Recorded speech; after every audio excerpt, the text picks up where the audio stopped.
The basic concept of Lakota Star knowledge is that reality begins within. So all the other concepts are built on top of that. So you have to understand that first one. This is the same concept upon which the universe and all universes are created. Reality begins within. So what this means, if you apply this to yourself, is that when you take care of yourself physically, mentally, spiritually, and emotionally, you will establish peace in your life. You'll come to peace with your past, and those four parts that I just mentioned, you're nurturing their connections to each other because they are connected to each other. And when you do this, you're going to be communicating from the center where they all connect, where the body, the mind, the emotions, and soul connect. You'll be communicating from there. This is your sacred center. And you will be communicating as an ikje, which hasha, if you're a man, or an ikje wiyan, if you're a woman. In other words, you'll be communicating as a human and not as the color of your skin or your religion or your political affiliation or whatever. You won't be communicating as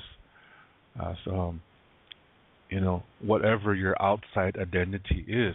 You'll be communicating as what your inside identity is, and that's what we all have in common. Is this inside identity.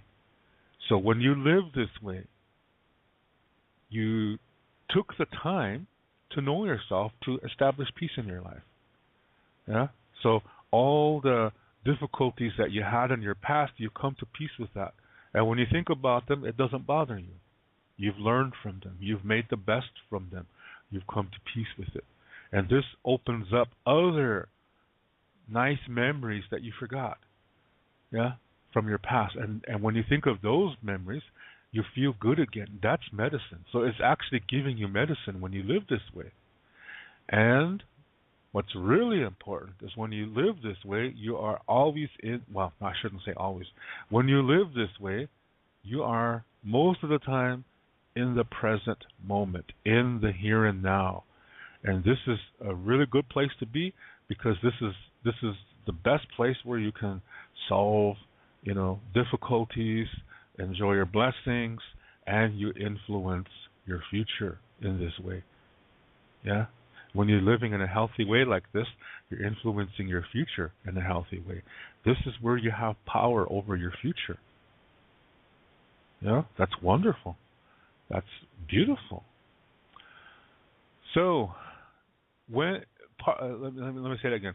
So, living this way also means that you'll be able to communicate in a healthy way. And that when people communicate to you, you'll be able to handle it in a healthy way, no matter what it is. If somebody communicates to you in a healthy way, you know how to handle it. When somebody communicates to you in an unhealthy way, you know how to handle that situation too. Yeah, you just, as that person is communicating to you, you know how to, adapt to it and say, is this worth it or not? Because sometimes some communication is so unhealthy, it's best to just let it go by you. Yeah, because if you say anything, it seems to cause that person to communicate more unhealthy. And so to have compassion on that person, you just don't send anything back. Because no matter what you send back to that person, it makes them feel angry. That's really extreme. Yeah, that's really extreme. But that does happen. Yeah. But sometimes you'll know when somebody communicates to you, you analyze it, yeah, and then you say, oh, wait a minute, this person misunderstood me. So then you clear it up and establish peace, yeah. But sometimes it's not that way, yeah. And sometimes it's healthy, yeah. And fellowship is nurtured, and friendship is nurtured, and it's a beautiful thing. But you'll figure that out as the person's communicating to you, and you will know that it is just as important to receive as it is to give. Your lungs teach you this with every breath. Yeah? You need to do both. And living this way, you'll also see the value of weaknesses. that they show you things that you wouldn't be able to see any other way. That's cool. And then you see, this is not a bad thing. Yeah? And then you realize it's not a good idea to label things as good and bad, but just to accept them as they are and see what purpose can they serve in my life. Yeah? And then you see, like I said, strengths and weaknesses, they need each other. And you can use them both to help you live a healthy life. So you stop labeling things as good and bad. Yeah? You look at everything and take it into consideration. And then you understand that negative does not mean bad and positive does not mean good.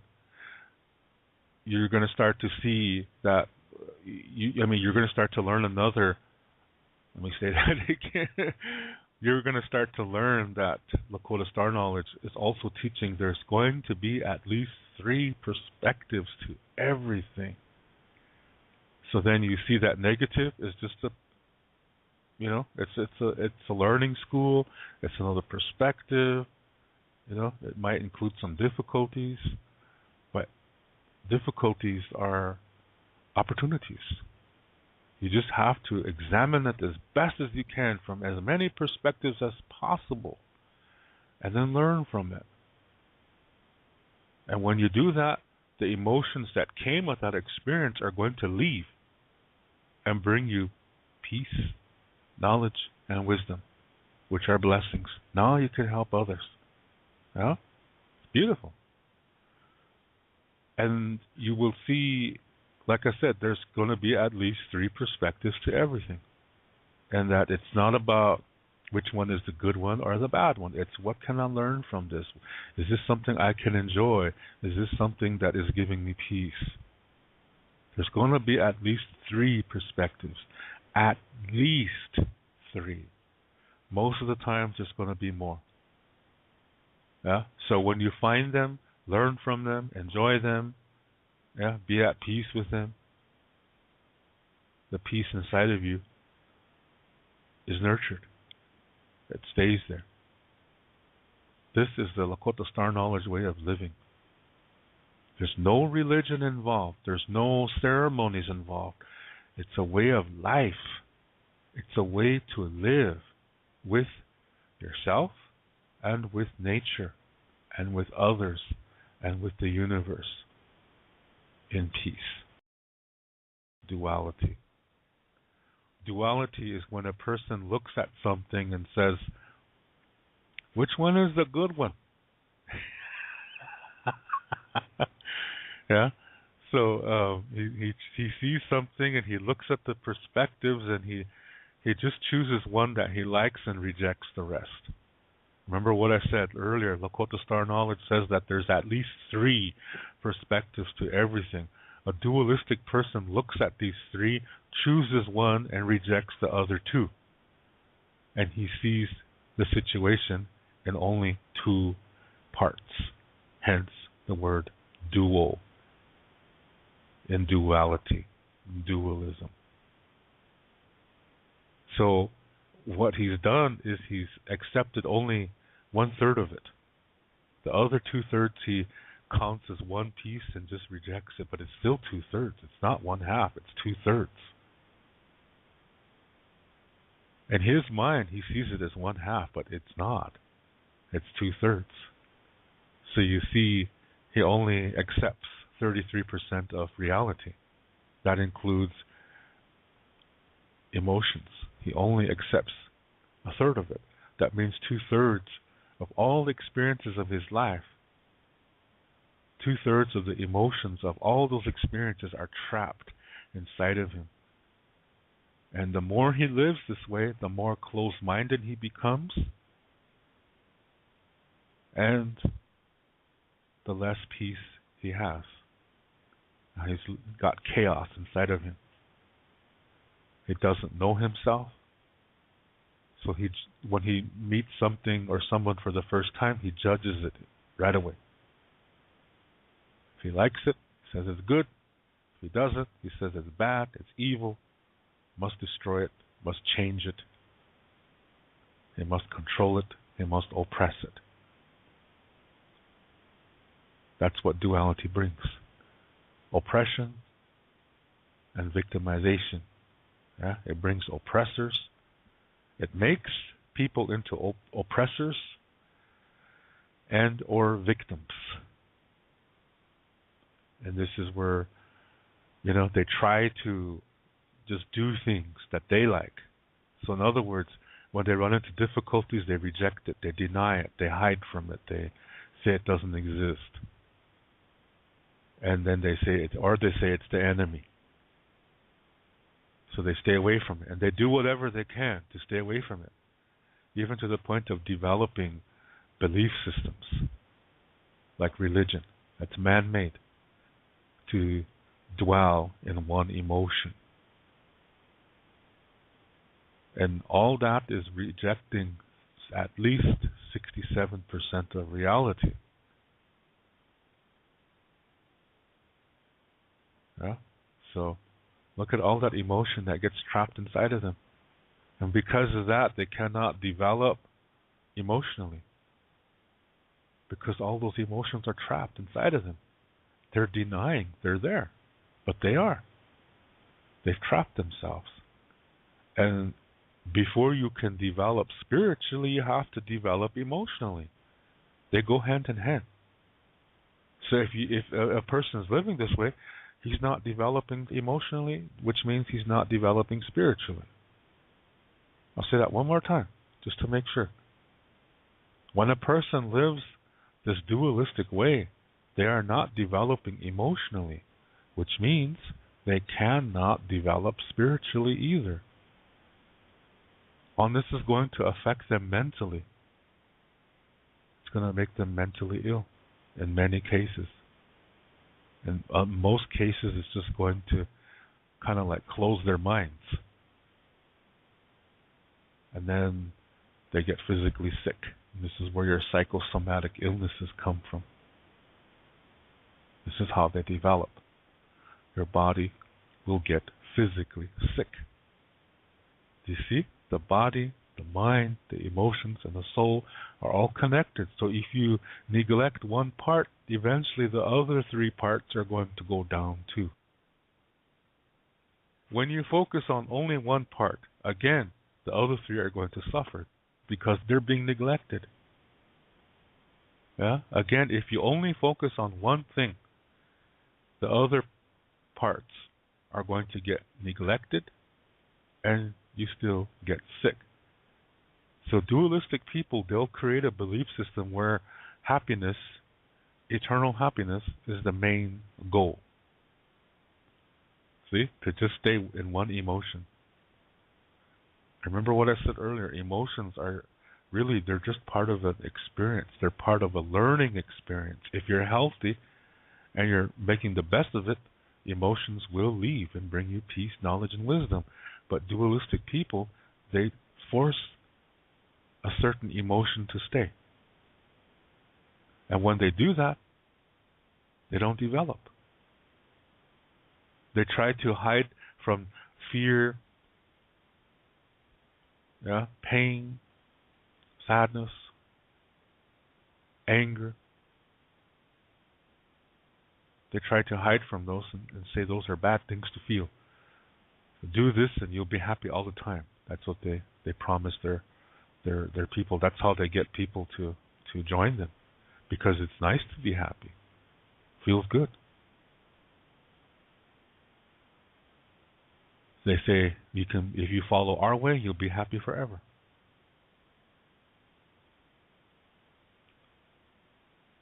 That's addiction. And this does not allow you to develop emotionally because you're rejecting other emotions. And to do that, those emotions are not going away. They're staying inside your body until you deal with them. And dualistic people don't. They try to deny it. They cover it. They say it doesn't exist. They hide from it. They call it bad. And they get sick from it. That is addiction. So anything they disagree with, they say it's wrong. They say it's bad. They say it's evil. It must be destroyed. If it will not join us, that means it's against us. Therefore, it must be destroyed. Can you imagine all the religions, including Christianity, that are built upon this very ideology? Even governments are built on this. This is basically the policy America has against American Indians. Yeah? So that's where religion comes into play. That's where racism comes into play. Ethnocentrism, paternalism, dogma.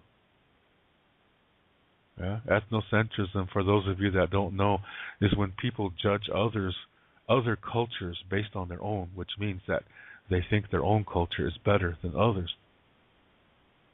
Yeah? Paternalism, excuse me, paternalism is when people say, well, if you just do it my way, everything will go right because, I'm smarter than you and I know more than you, so just do it my way and it'll all go right. That's paternalism. That's saying that just because people disagree with you that they must be dumb. That's paternalism. And we all know what racism is. We all know what religion is. Dogma, which actually is a part of religion, is saying that our way is the only way. And if you try to do it another way, you are evil. You're from the devil. You believe in the devil. See, they created these concepts of heaven and hell and God and Satan to control others, to oppress others who disagree with them. And using emotion as part of that by saying, don't you miss your relatives who died? Well, you can be with them again if you join us, because our God says that after we die, we go to a place of eternal happiness. See, that's a promise that has no foundation, but it appeals to emotion. It goes for people who are very weak, people who are going through difficult time. It attacks them and says, "Come with us. We love you. We accept you for who you are, and be with us, and you'll find family. We'll be your family." And lonely people, this is exactly what they desire. So they jump for it. And they, next thing you know, they're part of a religion, they're part of a cult, or they're a terrorist, or whatever. They all function on the same frequency. Yeah? And then their religion might say, only eat these things and that'll help you to, live a good life. Yeah? Only drink these things. And then, depending on what religion it is, they congregate frequently, whether it's daily or weekly, to have thoughts ingrained into them by a speaker. In other words, these people like this are looking for everything, to fill a hole inside of them. They're looking for it out there. Lakota Star Knowledge says that's no foundation. The foundation is within you, because reality begins within. So if you have a hole in your life, it's not going to be filled from something out there. You have to rebuild it from within you. And you don't have to do it alone. Other healthy people can guide you. They can be, they can listen to you. They might see things you don't see. They can guide you to it. But you're the one doing the work because it's your hole and you have to fill it. But they can guide you to doing that. That's how you build your foundation. This is how you battle with loneliness, brokenheartedness. You have to heal from within, because reality begins within. But what duality does, it says, oh, we have the cure. Yeah? So they promise you these things, and then they start to work on your mind. They deprive you of things that you need. They say, don't eat this, don't drink that. Yeah. They say, hey, that way of thinking, that's evil. That's not the same thing we believe, so that means it comes from someplace evil. And the ceremonies that those people are doing that conflicts with ours, so that means their ceremonies come from the devil. And the more they say this, the more it works on you. And they keep promising you happiness if you follow them. So they're depriving you of things to get your mind to become weak. Yeah, they're depriving you of emotional development. That automatically deprives you of spiritual development. They're telling you, only eat this, only eat that. So they're depriving you of healthy foods that you need. That weakens your mind. This is what happened to us on reservations. Yeah? This is the method that cult leaders, religions, terrorist organizations, this is the method they use on their new recruits to control them, to brainwash them.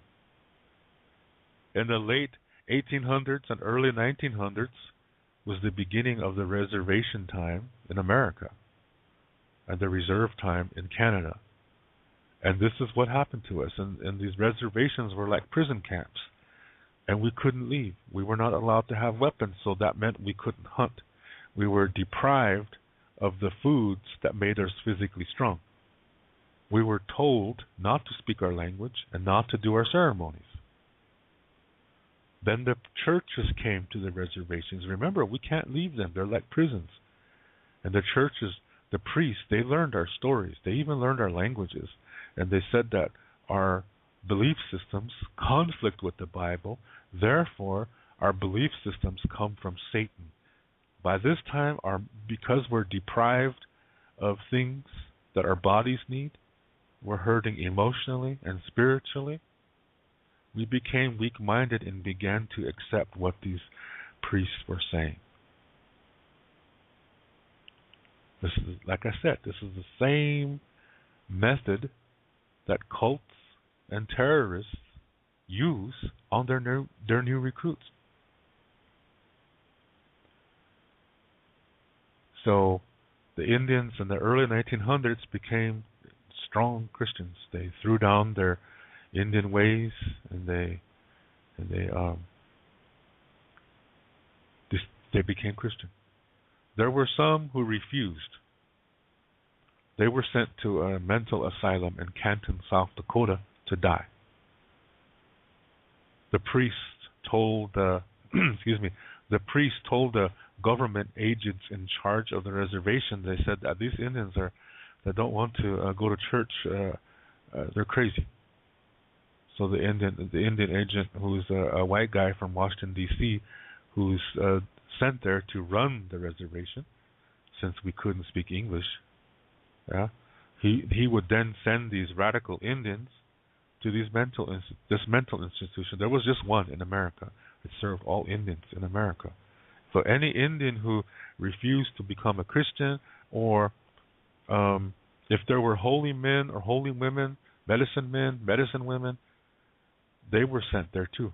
This way, the other Indians on the reservation have no one to go to for their medicinal needs or spiritual needs.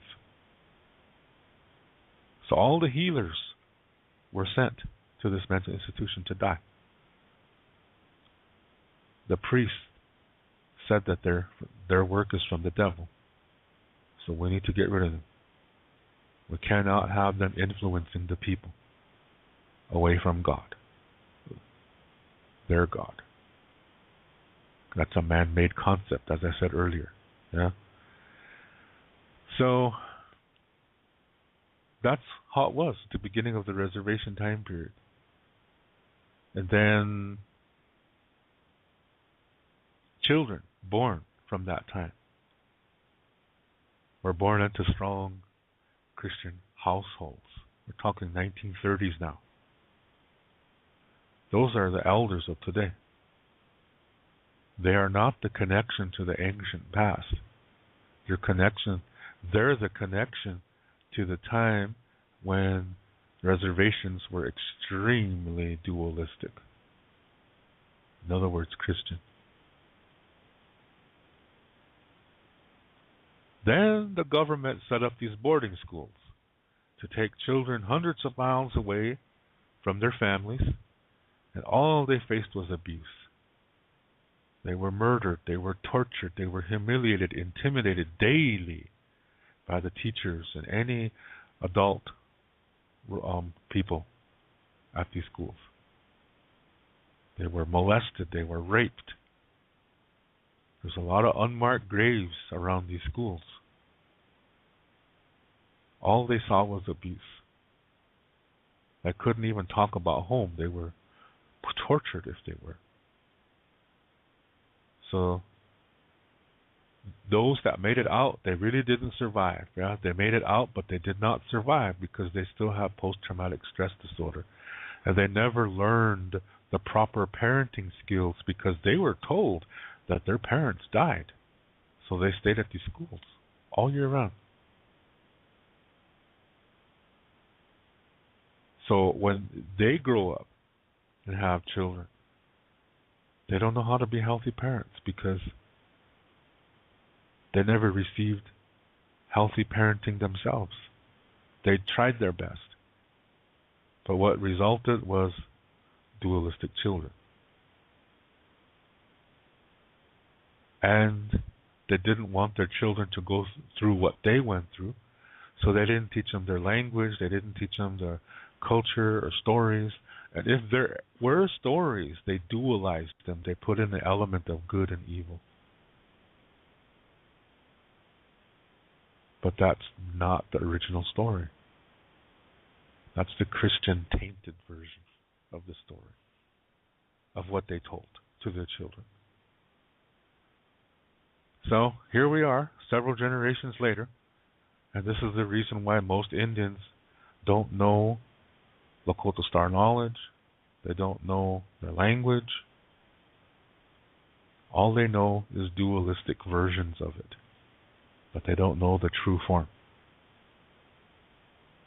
And they believe in good versus evil. They oppress anybody they disagree with. This is something they learned from the boarding schools. This is a legacy of the boarding schools. Yeah? So that's how the situation is today on reservations. And we're always attacking each other. We're always putting each other down. People don't even support one another unless it's their own relative. But even then, families go against each other. Yeah? We're not like our ancestors today. We're absolutely not like our ancestors. So much knowledge is still here, but most don't want to hear it because they're Christian. Remember what I said? The priests in the early 1900s said that our stories conflict with the Bible, therefore that means they come from Satan. So what I say on this show, most Indians today disagree with. But that's okay. It has to be said. Because there might be one Indian who will believe it. And that's worth it to me. Yeah? There were in the early 1900s, there were Indians who still lived the Lakota Star Knowledge way on the inside. But they didn't want to get sent to that mental hospital, that mental asylum. Remember, mental asylums in the 1900s are cruel places all over the world. They did really wicked things to people. Sometimes they put people in rooms and they didn't even clean them. They didn't even clean their bathrooms. So it's just like a floor, with about 12 inches high, full of shit all over the floor. Shit and pee, and if the person wasn't crazy then, it made him crazy. So a lot of people, they went crazy in these institutions. In this institution, I mean. Or I could say all of them, all over the world, because they basically did the same thing. They did cruel experiments to people like that. Yeah? So a lot of Indians, I'm not a lot. Some Indians, they still live the Lakota Star Knowledge way, but inside of themselves. But they didn't want to go. They didn't want to get labeled as a radical, so they pretended. On the outside of themselves, they put on the mask of Christianity, but they didn't believe it. They went to church every Sunday, sat down, stood up, kneeled down, Hail Mother of Mary, this, and may the Lord be with you, that, and all that kind of thing. And making the Stations of the Cross, getting up and going out and just waiting to get home to say, whew, got that part done. Thanks to people like that, the Star Knowledge stayed and was handed to people like me. Yeah? So like I said, because of the story that I just explained to you, which is a true story, most Lakota people will not agree with what I say. And that's okay with me, because one might. And as I said before, that's worth it to me. That means it continues. Yeah, this is the secrets of the universe. This is the foundation to the universe, which is also the foundation to you. It's about a way to live with yourself, with each other, with everything, and to learn from when things go rugged, because they will. Things will go rugged from time to time. That's just the way nature is. So that's why it's important to live, and to learn from those difficult times so that you continue to live and continue to love. So learning is crucial. We're always learning in our lives. That's crucial to our existence. It's crucial to our peace. And this is how we live as the ancestors, as Ikche Oyate, as human beings, not as Lakota, not as German, not as Japanese, not as African, but as humans, because we have that in common. That is our inheritance from our ancestors. And when we live this way, this is what we will pass on to our descendants. So they can look back at us and say, thank you for keeping this for us. So they can have peace too. Do you see what I mean? So living in the present moment shows appreciation to the ancestors and gives promise to the descendants. That's beautiful. The circle of life. Yeah? So that's the foundation to this show. I'm representing the ancestors. I'm representing the ancestral voice, which is, it's about living in peace. It's about living. It's about love. Yeah? It's about learning. And it's focusing on what's inside of you. And then, another thing is when you do this, when you live this way, you're going to find your talents. Yeah? This is how you're going to find your talents if you don't know them already. And then that's your way of blessing everybody. Using your talents, is a way of blessing everybody.